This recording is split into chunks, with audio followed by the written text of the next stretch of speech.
the Smart Woman Podcast, a podcast series brought to you by Gabriela Mueller Coaching International.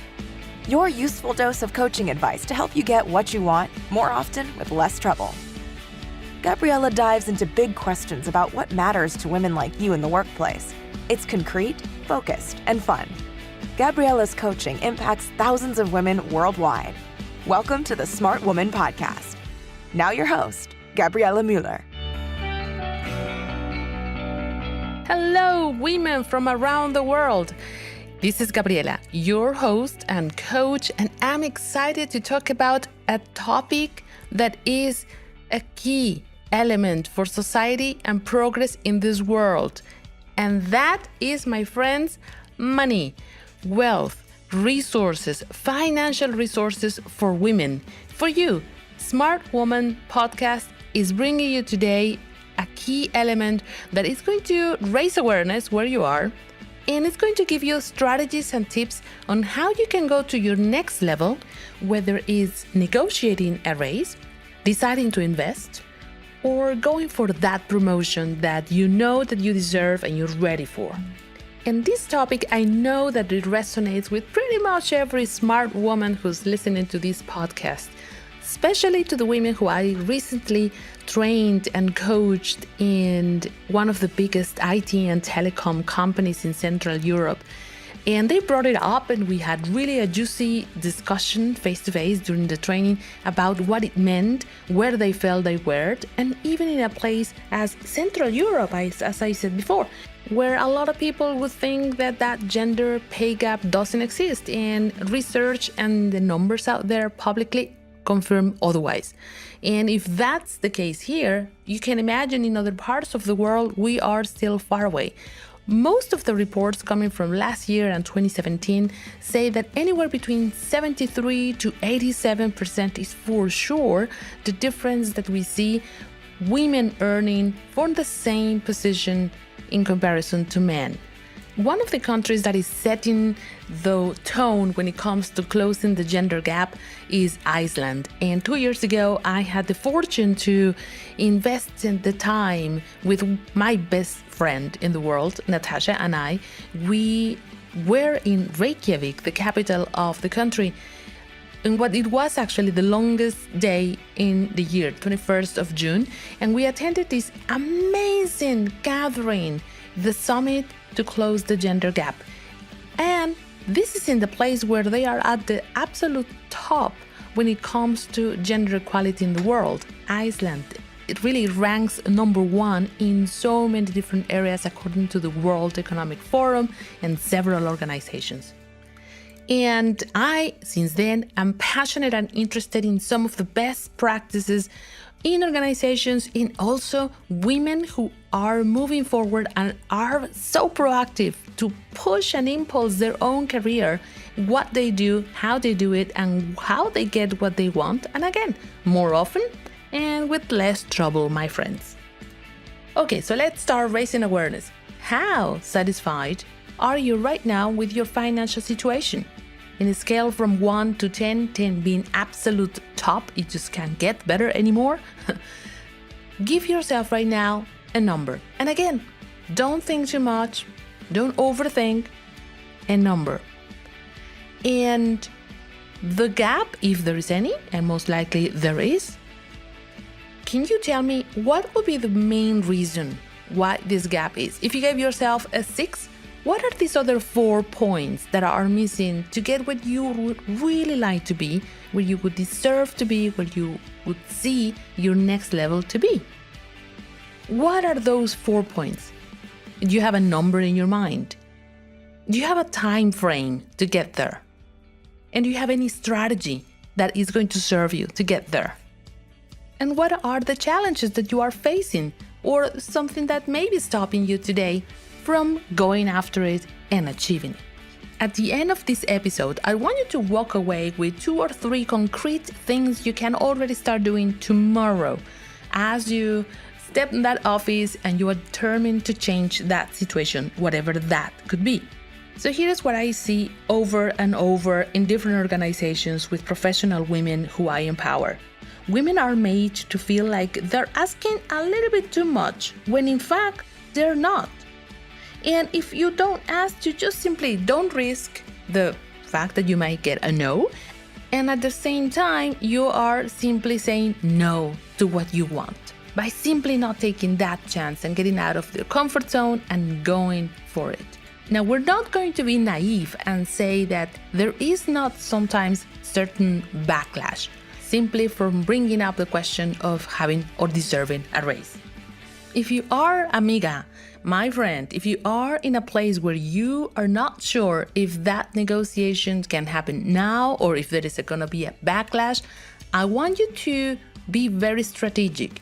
Go back to some of the past episodes where I have covered strategic mind and review the factor of time. Yes, timing is going to be a crucial element. And you know that I'm really in the mission of empowerment of women. So that means giving somebody the ability to control their lives and claim their rights. And so financial independence is not only a good source of confidence, but also gives women the credibility to participate in important matters of decision making for themselves, for their families, for their companies, for their communities. So think about it, really. When women earn for themselves, they are immediately in more control of their lives in every sense. And so here is something that absolutely fascinates me. Research shows that when women earn income, they reinvest 90% of it into their families or communities, as compared to only 30 to 40% for a man. Okay, and before I give you the 3 strategies that you can already start using as of tomorrow to improve your own personal financial satisfaction, I want to remind you that we can be connected in order for you to have even more strategies and ideas using different platforms in social media or email. Okay, so Twitter, Gabriela Mueller, Instagram, Coach Gabriela Mueller. And also, if you want to sign up because you are serious about getting more tools in that toolbox of leadership, you want to visit www.gabrielamueller.com and sign up for our newsletter, because a lot of these will come to you in a very concrete way on email. So, step 1, women, you never walk into having a conversation of this nature in a spontaneous way. You want to prepare. And preparation can be already 50% of your success. Okay, so what you want to have is a mental map of your request. Yes, you don't have to improvise. Think about what you really want and also the reason why you want it. And when asking, be direct. Use powerful, assertive body language. Go back to some of the descriptions of this in past episodes. Be straightforward, and also make sure that your request has 2 or 3 very valid reasons that go along with the explanation. Be short, go to the point. Don't ramble, get to the point. And at the same time, you want to bring with you a good doses of positive attitude and energy. And what I mean is, you really don't want to walk into your boss's office with that long face, looking nervous and looking down and as if you're going to give them really bad news. No, walk with a positive attitude and with the attitude of, hey, we are here to negotiate something, instead of, oh, we need to talk, or I'm here to ask you something. Oh dear, no. And also, this is a moment for all of us who may be concerned about approval and being liked.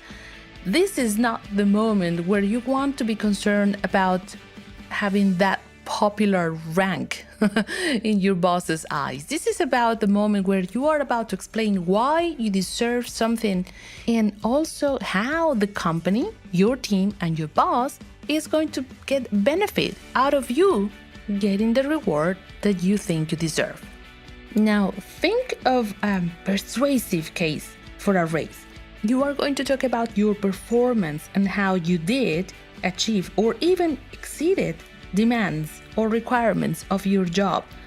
So what you want is a clear picture of your performance, your merit, and the productivity level you have reported lately.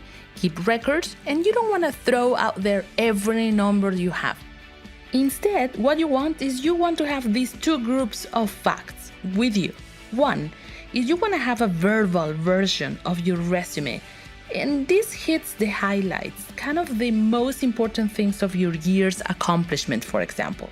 And that reminds your boss of your duties, your role, your skills, and your responsibilities. Okay, you got that. And you want to rehearse that. You may want to record yourself using your smartphone. You may want to have a coach or a friend listening to that version first before you want to try it in front of your boss. And amiga, the next thing you want to have with you when you walk into that office is research. And again, you don't have to print it out and have it out there.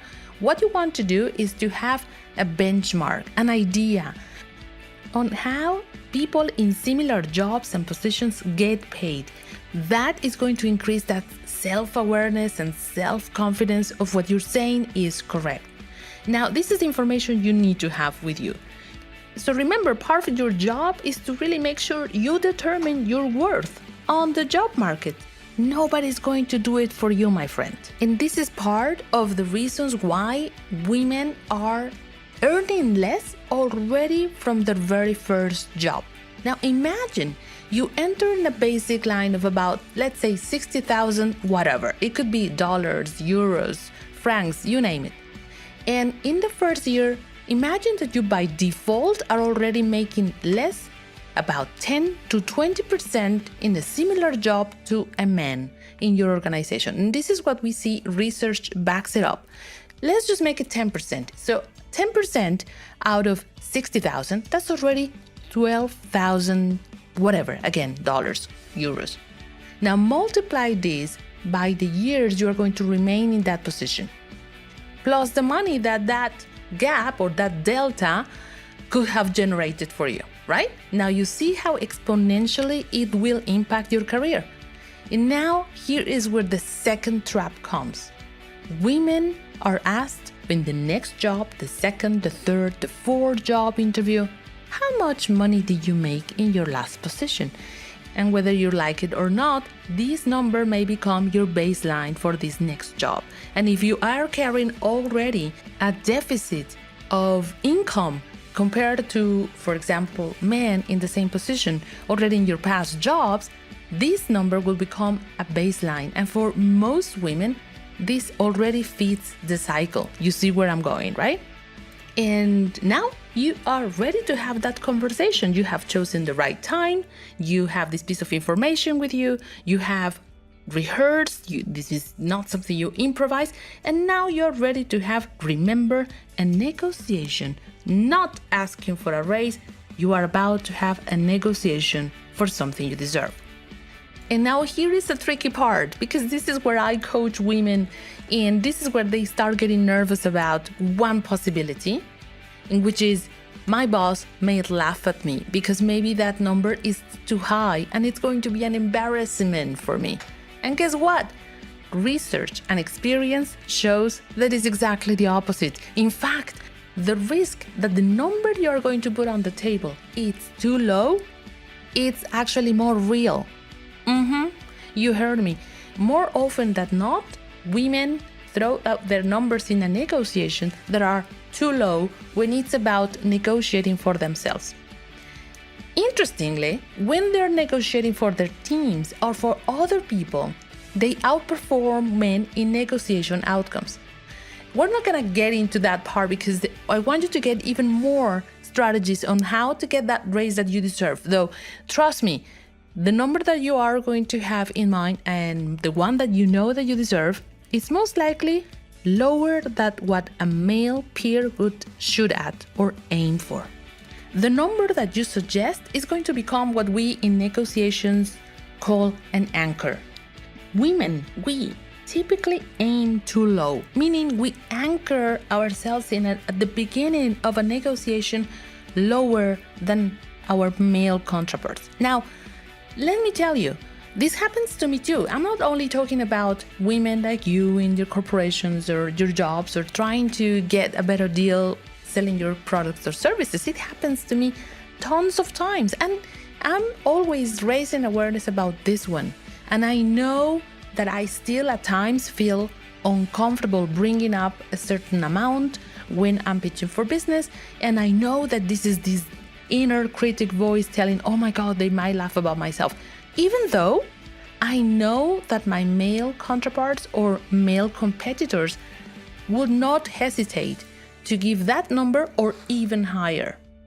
So here's the reality. This phenomenon cuts across all professions and at all levels of seniority. I was recently sitting having a coffee and a really nice conversation with one of the female VPs of one of the biggest pharmaceutical companies in the world.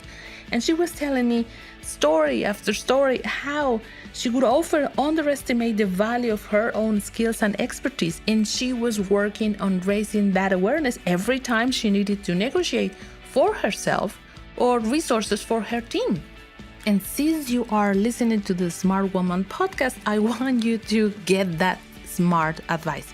There is a direct correlation between your target, that means what you're aiming for in a negotiation, and what you actually get. So shoot for more, aim high, and you'll get more. Simple, huh? So women who negotiate better or set higher targets get better results. First, because they make higher initial requests, meaning that anchor is higher. And that establishes the range of the negotiation. And remember, you're not losing or giving things away. You are bargaining, meaning there is a give and take. And 2 pieces of advice here is silence is king. If you have already thrown a number and put it on the table, you have already anchored. Silence, meaning wait for your counterpart to come back with something, whether it's a yes, maybe a no, and then of course explain why, ask questions, or perhaps you are getting a contra offer. What you really don't want to do is you throw out there a number, you say whatever, 90, and then there is silence, and then you would interrupt by saying, okay, I'll be okay with 85. What you have just done is you are negotiating with yourself, bargaining with yourself. No, what you want to do is resist the temptation of filling in the silence with something. Wait for your counterpart to come with something. And this is my experience. Be surprised, because the more effective you use this technique, the better results you are going to be getting. You will be surprised, and I want to hear your stories. Now, I want to leave you with one more tip. There are certain words that are going to be even more powerful, more effective for you in this situation, specifically getting a raise. Are you interested? All right, stay tuned. Those words can be appropriate, asset, commitment, committed, creativity, dedicated, duties, fair, feasible, imagine, negotiate, performance, productive, targets, reasonable, resourceful, responsibility, value, and workable. And this is coming out from a book that if you are more interested in this topic, you want to get. It's called Speak Up by Ruskin. Likewise, there are words that might get you in trouble, and to add to the list that you want to remember, things like cheated, demand, final, mismanagement, no negotiable, tired, always, never, underpaid, unfair. Whew. Wow, this has been an exciting episode. Now I want you to think about how you're going to be taking action, taking it to the next level, and getting that what you want, whether it's a promotion, a raise, a decision that is going to change and impact your financial situation, and with that, many other things in life. Sign up to my newsletter. Visit www.gabrielamueller.com. A lot of these resources will come to you only via email, or follow me on Twitter, Gabriela Mueller, Instagram, Coach Gabriela Mueller. And now I wish you a successful, fulfilling day. Until the next time.